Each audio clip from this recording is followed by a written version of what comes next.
Hello, everyone. Welcome in. Thank you, everybody, for joining today. My name is Lisa Fain.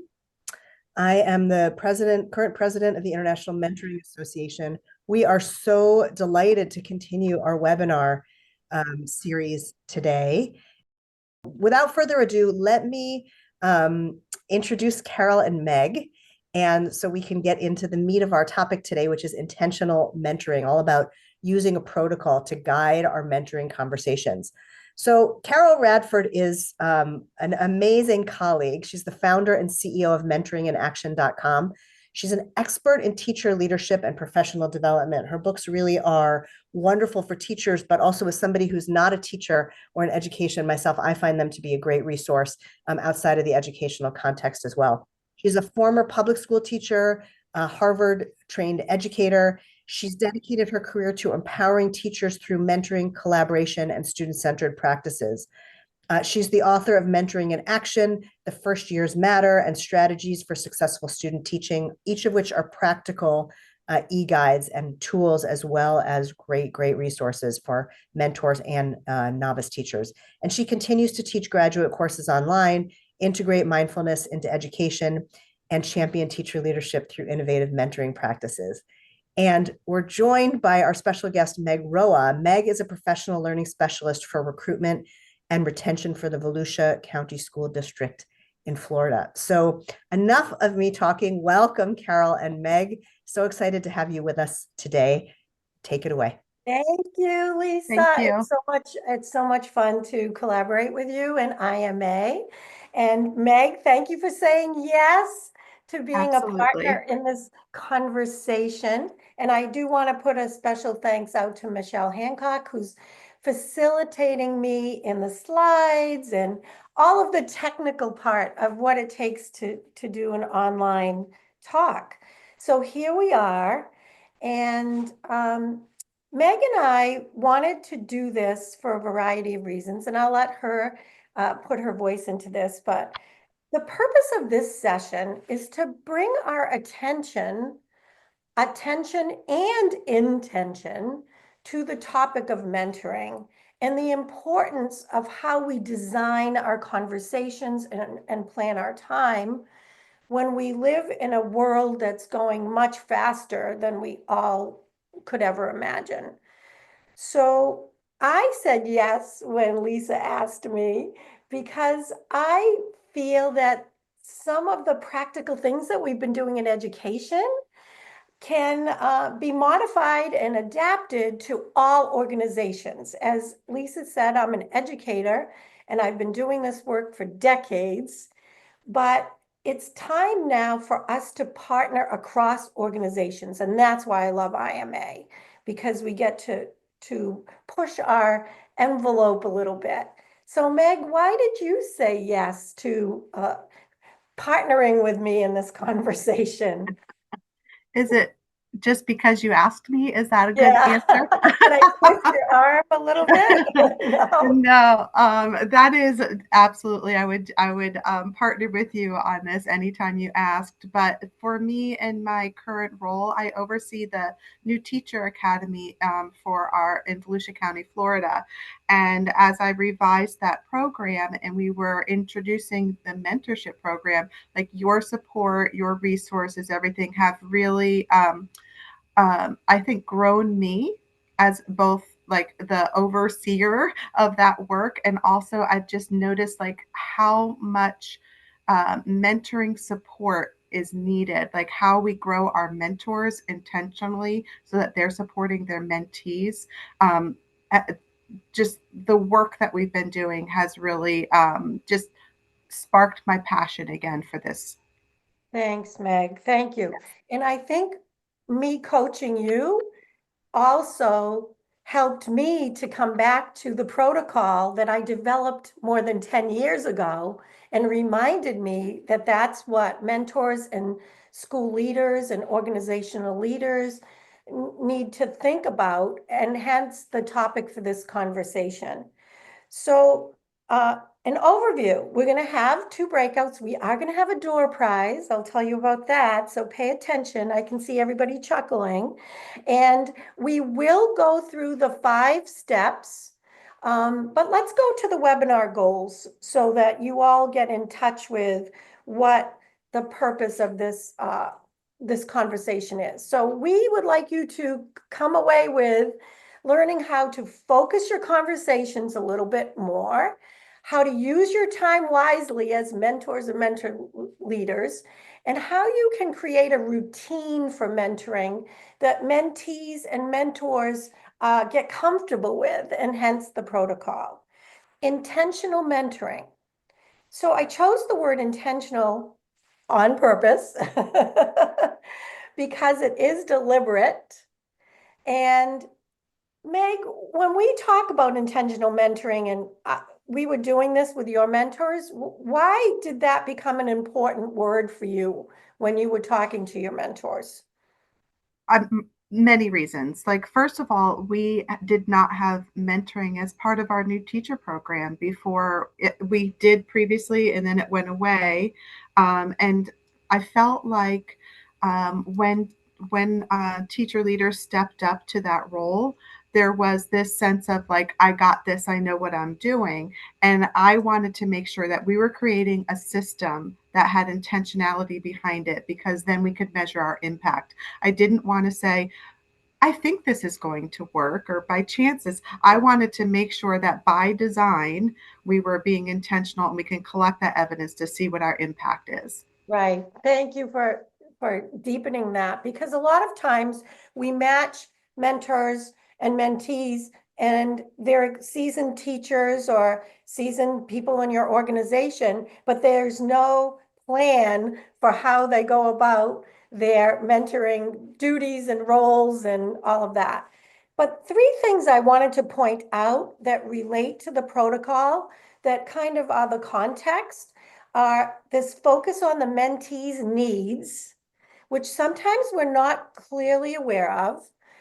The second is the mentor's presence, like how are we present to these conversations?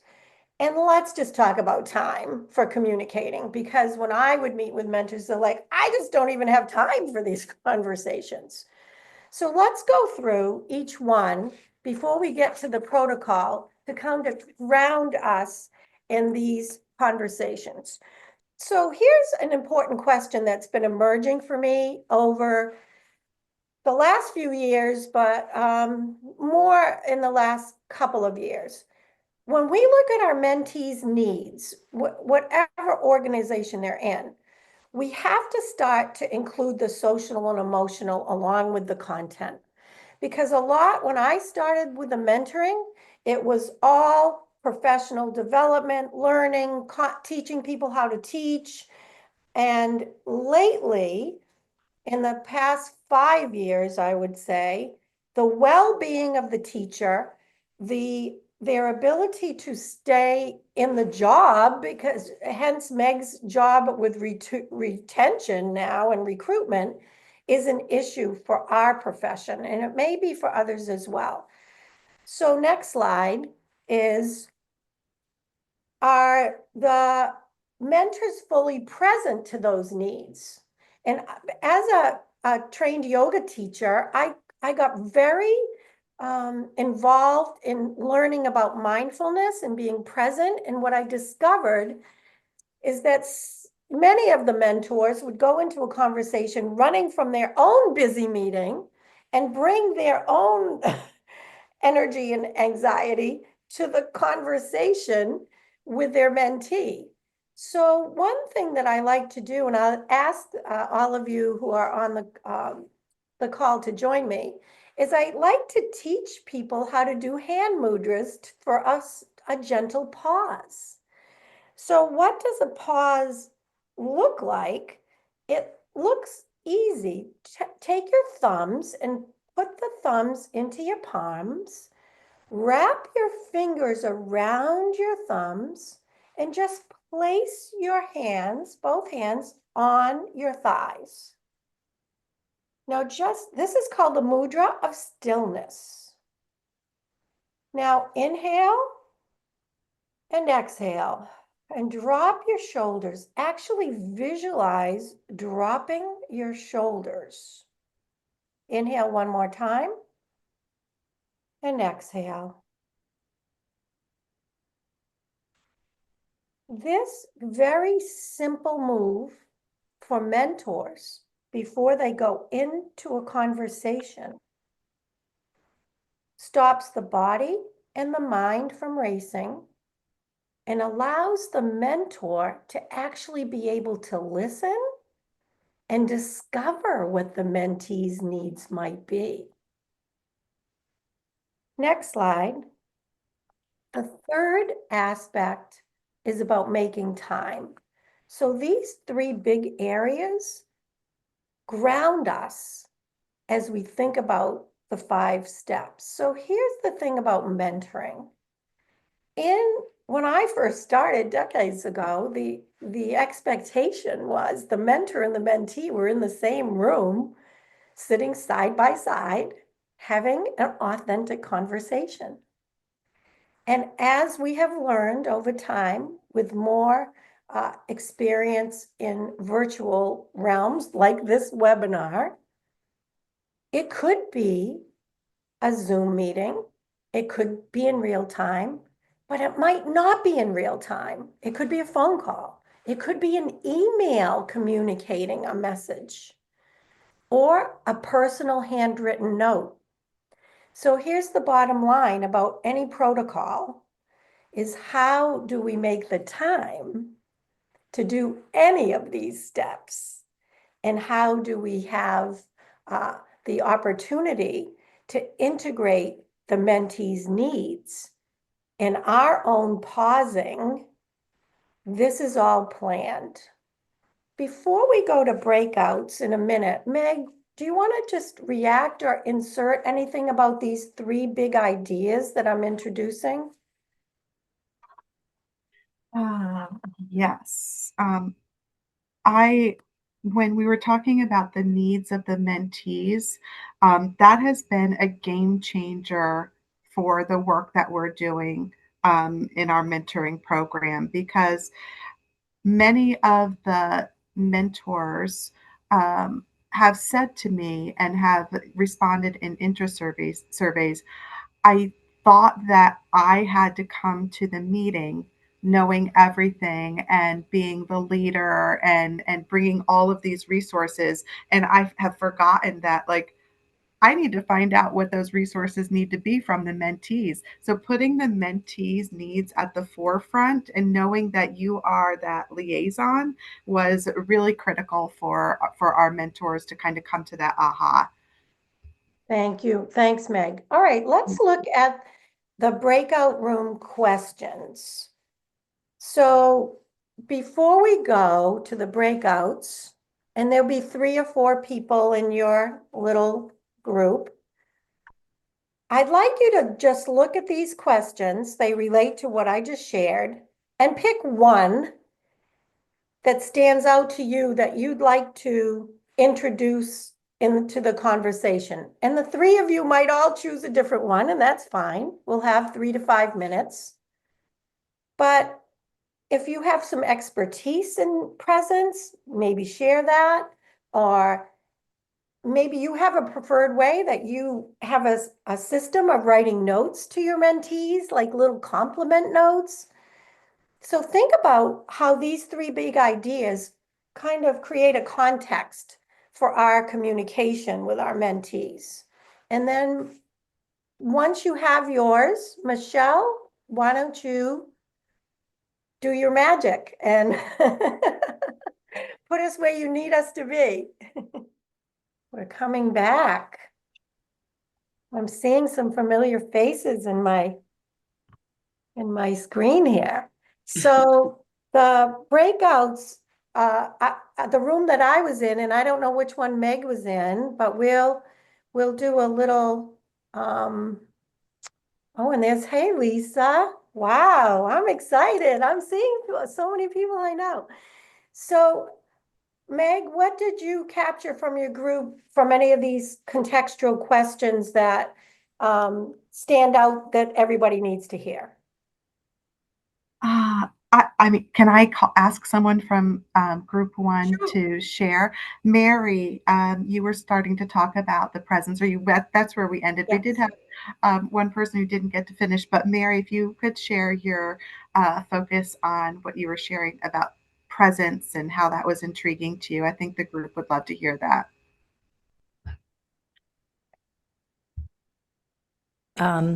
What I talked about was I'm really studying, now I'm working with people who are studying nature as medicine. And one of the things we're finding out about the power of presence is experiencing the sensual embodiment of being in our bodies and starting in that sense of self, the sense of being present in our bodies. And then in that relationship with ourselves, we can really be present with the other human being. That's a real powerful way to fully experience the being present with each other. Thank you, Mary. And Mary and I actually did an IMA session when the conference was in Gainesville on self-care for mentors, and it was all about mentors being present. So Mary, we might have to revisit that self-care for mentors topic. So Yes. that's what the mudra with the hands does, is it makes us present with ourselves for a pause before we actually start a conversation with another human being. So thank you for saying that. In my group, the the um, the mentor's needs becoming a priority and anticipating, as Lisa was saying, Lisa Dixon, my session, anticipating their needs by looking ahead to what's going on in the school year and having the mentor jump in before the mentee comes and says it's a problem. And the preferred ways of communicating, I think it's important for us to just see there's been big shifts that allowing mentors to decide how long the meetings are instead of these rigid organizational protocols that say you have to meet 1 hour a week, you have to fill out a log, like letting the mentors and the mentees decide based on those needs and the timing and the presence of the mentor. Gets us ready to actually look at the protocol. So thank you for allowing this introduction piece to have us all be more mindful to paying attention to how we might use this. All right, so here we go. The 5-step protocol I call creating a common language. So this is where this all came from.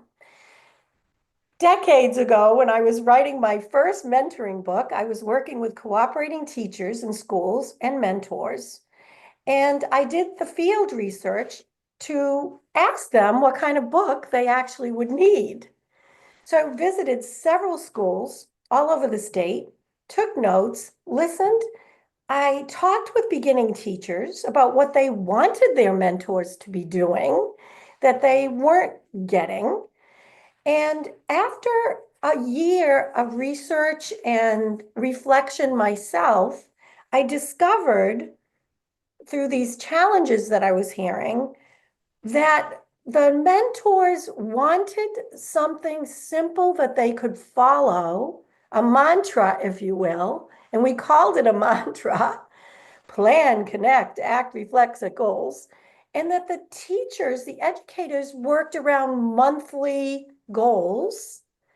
So this monthly organization, and my first book, Mentoring in Action, the first edition, evolved and was structured around a monthly set of prompts. What are we supposed to be talking about?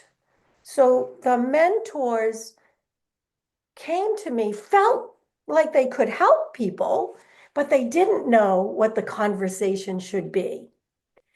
And that's what started my journey, my research, my work, my doctoral studies on how can we create a system, a protocol that organizes the big ideas and makes mentors and mentees comfortable and understanding and having a common language. So actually, my novice teacher book and my mentor book are the same book, written with the two voices. So the novice teacher gets the same conversation prompts. It's not directing the mentor to do something to the mentee. It's a common language.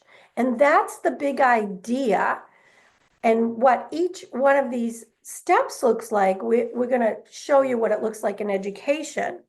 But I want Meg to jump in and react to this background, really, of how this protocol plays itself out in reality. So it's research to practice. Meg? Okay, I'm going to kind of share a little bit. So Lisa, your last name begins with a T. I wasn't sure how to pronounce Oh, it in Lisa our, T. We thanks, just Lisa. call her Lisa T because I we was can't hoping that say was her it because I didn't name. want to be put on the I spot. Yes.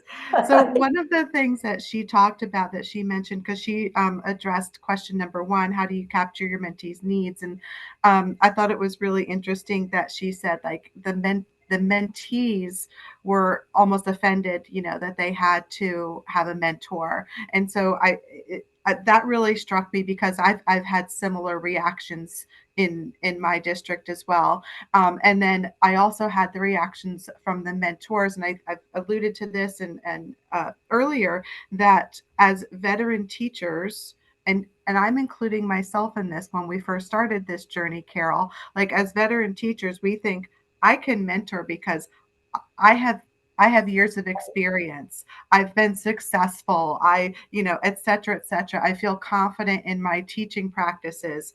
That doesn't equate to being an effective mentor and knowing exactly what to do. And so when I came into this and started learning about the protocol, not that I haven't heard of something like this before, but I wasn't applying it to this process, to this system of how do you grow mentors in your district that are really supporting mentees and meeting their needs. So from my perspective, this gave us that template of what do I do as a mentor, or what do I think I need to do? Well, here, let's follow this. And it's going to vary based on your needs.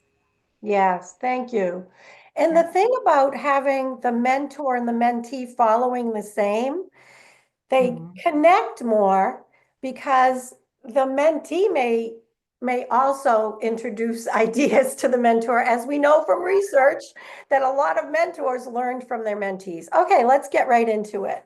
Here's the cycle that we show in the education, the cycle of monthly mentoring. But you might be doing your mentoring every 2 weeks. Monthly is a good chunk of time that educators wanted, but then they're communicating and connecting around one of these steps more than once a month. So it could be that they follow this full cycle once a month, but go back and send emails and connect 2 or 3 times or have a different action conversation. So Meg, take us through the protocol.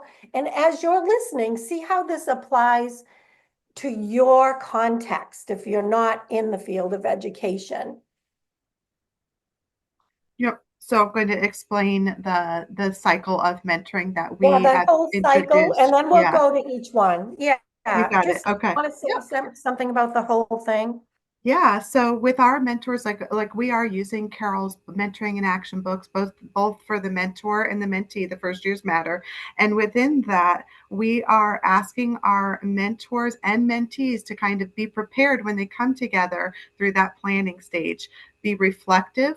What are things that you are needing or you want to celebrate? And then as we're learning that about one another, the connections with resources and other people, like we call our mentors, you're a liaison. Like you're listening to your mentor and you're figuring out where you can direct them and give them the most support. And then once we've got that plan and connect, we are acting. We are looking at the acts that are included in the book and saying which one of these could be supportive based on where we are in our teaching practice at this time of the school year. And we are constantly asking both mentees and mentors to reflect. We want them to be reflective practitioners so that then we're setting goals and we're measuring our impact throughout the entire thing. So that process continues each month, and we are seeing that growth for both our mentor skills as well as the teaching practices of our mentees.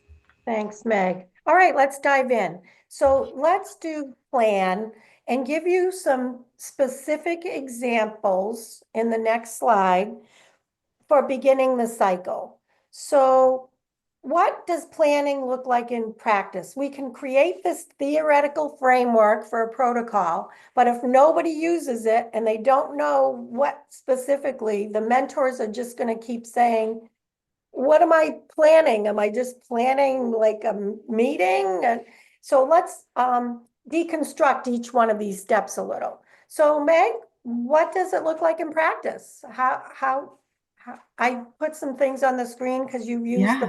510, we call it the appendices, but the Yeah. meetings for busy mentors. So this was a lessons learned, right? For us, lessons learned was that mentors needed this support. Like, and so one of the requirements that we have of our mentors is to calendar everything that you're going to do. Because we talk about this, like if I'm not putting it in my calendar, I'm forgetting. And the mentees are not even thinking that you're getting in touch with them. So you are the mentor, you need to lead them. So we calendar everything. We use the appendices for our group mentoring sessions, just like all of our mentors host those one time per week, but then they put in their calendar, where are you going to make contact with your mentees, intentionally make contact with your mentees those other weeks beyond the group mentoring session. It So I looked want like, to clarify yeah, what appendices means. So when yeah, I was writing the book, I wrote all the monthly conversations. And at the very end, I met with some mentors and they're like, we're too busy to do all, this book is too big. yes. There's too much here. And so I had to reframe, well, you're choosing, you're not doing everything. But then I discovered that we can mentor in 5 minutes. There's something you can do in five. What could you do in 5 minutes? And I'd say to the mentor, and they'd say, well, I guess I could give a compliment. I could tell the mentee what they were doing well. And I'm like, well, there you go. What could you do in 10 minutes? Well, let's see what we could do in 10. Could we solve a problem? Like as Lisa Dix in our session was saying, there's parent conferences coming up. And are you nervous about meeting with parents? Let's do a 10-minute. So I'm calling this more just-in-time mentoring, but because I had already written the book, I had to put them in the appendices. So that's really, it's a shortcut for meetings for busy mentors. What can you do in 5, 10, 15, 20? But you can make up what you can do, but what Meg is saying, you have to put it in your calendar. So even giving a compliment, put it in your calendar as a mentor. All right, Susie's getting a compliment, 5 minutes, walking by her classroom. That's what I mean by intentionally. You know you're going to do that on Thursday when you're going by, instead of just randomly letting them come to us with their complaints and challenges, and then we're reacting to them. This is the game changer Meg is talking about. Yeah, All can I right. add to that, Carol, just for a Yes, sec? please. Yeah, because this is not only for like this intentional mentoring, not only for from mentor to mentee, from system wide to mentors, it applies as well. So like I hear the mentors talking about they don't have time or what do I do with my mentees, etc. And so I am using these just in time mentoring and continuously modeling those with the mentors. For example, that 5 minutes, like they're like, what do you mean by 5 minutes? Like every time we meet, I'm saying, well, how are you asking framing questions back to your mentees? Are you just saying, how are you doing? Because if you are, they're going to say, good. I don't know, but are you bringing it back to something that they said they need? Like you said, hey, you've been working on wait time. How has that been going? So you have a 5 minute Yes, conversation. And yes. from the system to the mentors, like continuously tooling them up and giving them models on how to use the resources that the book provides. Yes. And Yeah. those questions can be done through email, voicemail messages. The intentional part is around how the mentor is leading this. In the next slide, just a reminder, it's how much time, if your district, like we were talking to Shauna in the breakout, 5 hours a month, then take your calendar and distribute the 5 hours over your month. But maybe it's broken into these smaller bits that aren't the traditional mentoring conversation, we had in our heads 5 years ago, the side-by-side observation, feedback from a lesson. It may not look like that, but maybe once a month it looks like that. All right, let's go to the next step, which is connect. So what is connect about for you, Meg? And how are you using that mantra step to empower your mentors? Yeah, so for our Connect, we are in education when we have academic coaches in all of our schools. When we first introduced the mentors, there was a fear that the mentors were going to overtake our academic coaches. And so what I've tried to really impress upon everybody is that our mentors are the liaisons that are growing our mentees to understand who do they have in their I'm going to say board of mentors. Who do they have in their circle of school-based, district-based support that they can reach out to? And so we really want to tool our mentees up so that they're understanding all of the support that we can give them. Again, this is a part of our retention strategy too, because we really want them to understand that these things exist. And if when you're having a problem or an issue or need support, the mentor can help you connect with someone, but this is what's available to you. Right. It also minimizes the stress on many new mentors. A lot of districts are having trouble creating a pool of mentors because people don't want to do it, because they're already busy and they don't want to add on. And this could be in any organization.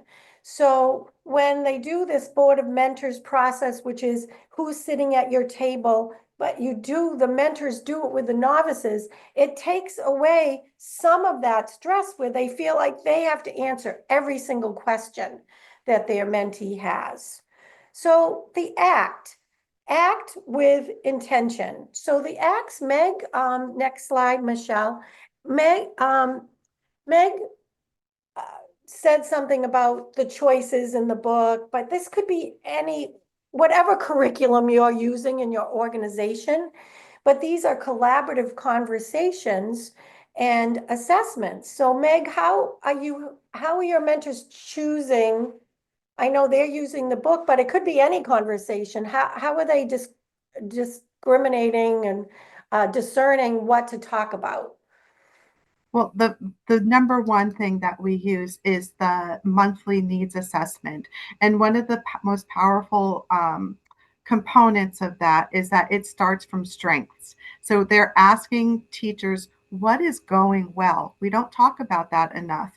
And we give those compliments like, that's great. And then we move into, where do you think you might need to grow? And so that mentees are coming to their mentoring sessions having been reflective about their practice, and that's the starting point of their conversations. And this is also giving the mentors that guidance of, okay, who I'm a liaison. Who do I need to connect them with? Can I support them here? And what does that look like? In addition to that, the needs assessment, I mean, we are asking for our mentors to be reflective at the end of every month and share those reflections with us. So that also guides our system-wide vision of and support that we need to give to our mentors. Where are you struggling? What are your issues and what are your celebrations? So it gives both system and then that mentor relationship the focus of I where we're like going. that. Yeah. All right, next slide, Michelle. Here are some actions for all of you, and we can give you the slide deck if you want, or you can take a photo of this. So actions that facilitate collaboration really have to focus on questions and choices for the mentee. So when we ask questions, we allow what's working, as Meg said, or giving choices of the pages, or giving a compliment. Here's the goal is to have the mentee talk more than you do. So to have that happen, it has to be very intentional. And it can't be the question like, how's it going? Because that isn't a deep enough question with intention, with a judgment. Get into a question that asks something that you're trying to develop or move forward with. So it might be from a previous conversation to show that the mentor has been present and is building. And these facilitated intentional conversations, I believe I've been seeing, influence the progress of the mentee. So let's go to reflect and set goals, our last two, as we're coming to a close. So reflection can look a lot of different ways. It's for both mentor and mentee. What's been the most successful ways, Meg, you've found reflection working? With the mentors, their monthly reflections at the end, because I think that they wouldn't slow down and take the time to do that. Right, Yeah, right, and we needed to do that. So I hate always using the word required, right. but I do say that, like, this is a required component, so that, because, and I let them know that your reflections are guiding us. It's feedback to us. When we know better, we do better. And now we know who's being successful, where are you struggling, and those are the topics that we address in each of our monthly sessions with our mentors as we're growing our mentoring practice. And for the mentees, I think it's twofold, because at all the group mentoring sessions with their mentors, they're reflecting at the end and setting that goal for where they're looking to improve their practice. But we also get their reflections through some, we call them listen and learn huddles, where they're giving us feedback as to how their perspective on how mentoring is working for them. Nice. And on the slide, I call it bubble sheets, because in the book, there are these little tiny bubbles, because we Mhm. don't want reflection to take so much time that no one wants to do it.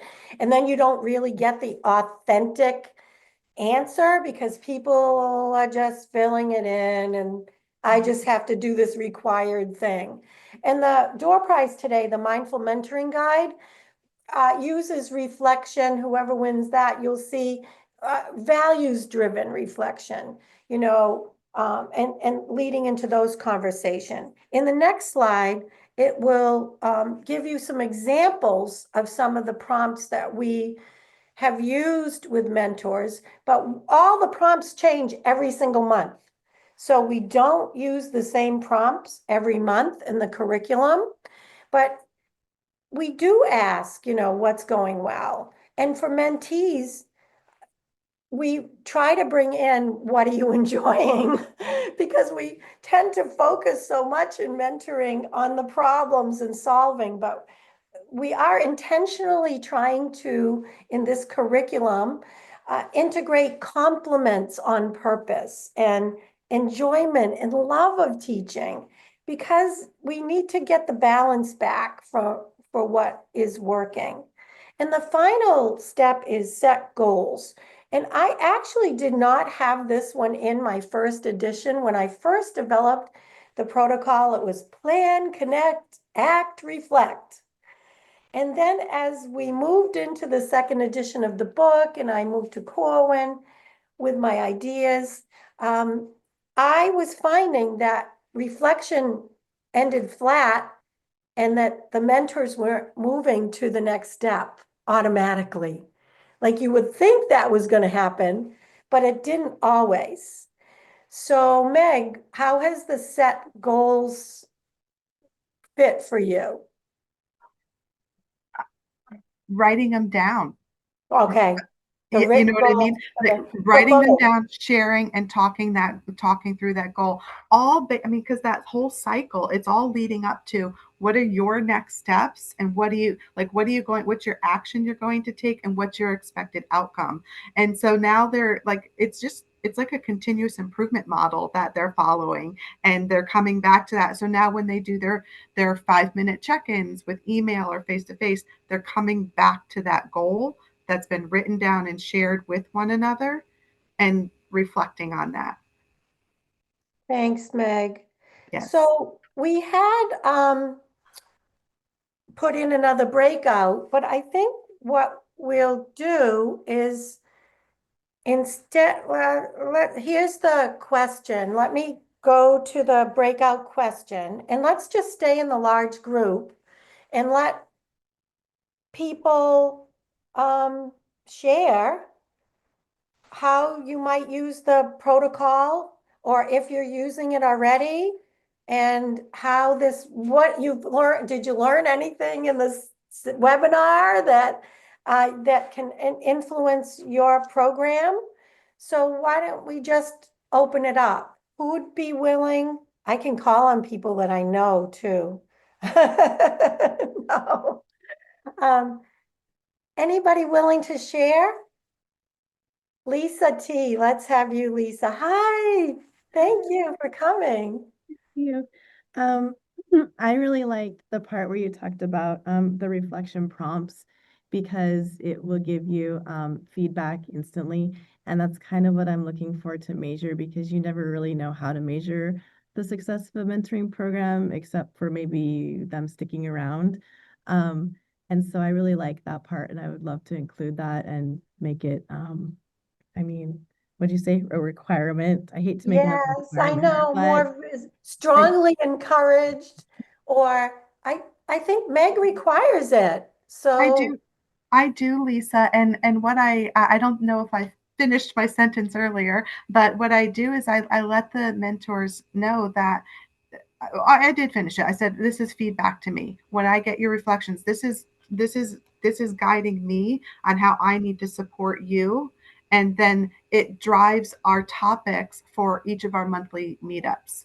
And so I think like that requirement is taken a little bit easier because they know I'm using it to be better for them. yeah, no, that's right. pretty cool, and I appreciate that. Thank you. Yeah. Thanks, Lisa. Who else? How about other Lisa? We use the Plan, Connect, Act, Reflect, and Set goals here, mainly because what we needed to address was the needs of the mentor. We don't know what to do when we're supposed to meet with our mentee, and kind of taking that sort of anxiety out of, I'm supposed to know everything and I don't really, and I have no idea what's going to come at me depending on the mentee I get paired with. So following this protocol and having, examples, all different choices, especially under the ACT part, I have found has helped the mentoring process in my district. Thanks, Lisa. Shanna, Diane, anyone else that wants to chime in? I can share a little bit how we're using it. We actually bought the books for our mentors this year, so we're doing a book study of mentoring in action.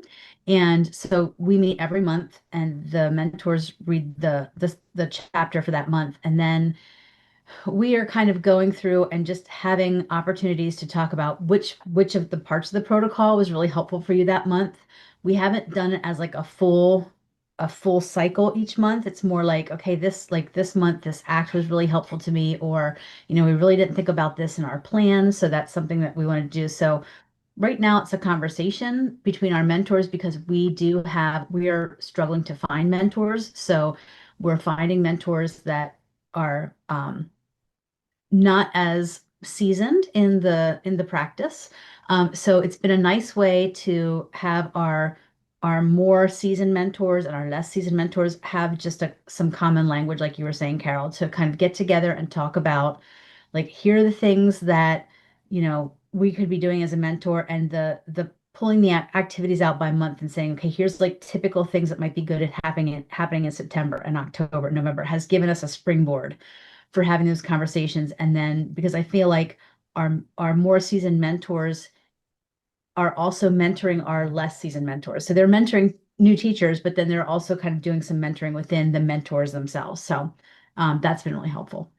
Thank you. Thank you. And I know Diane, is weighing in the chat that she likes the 5-10 minute meeting ideas. Thank you, Diane. I know your mic isn't working.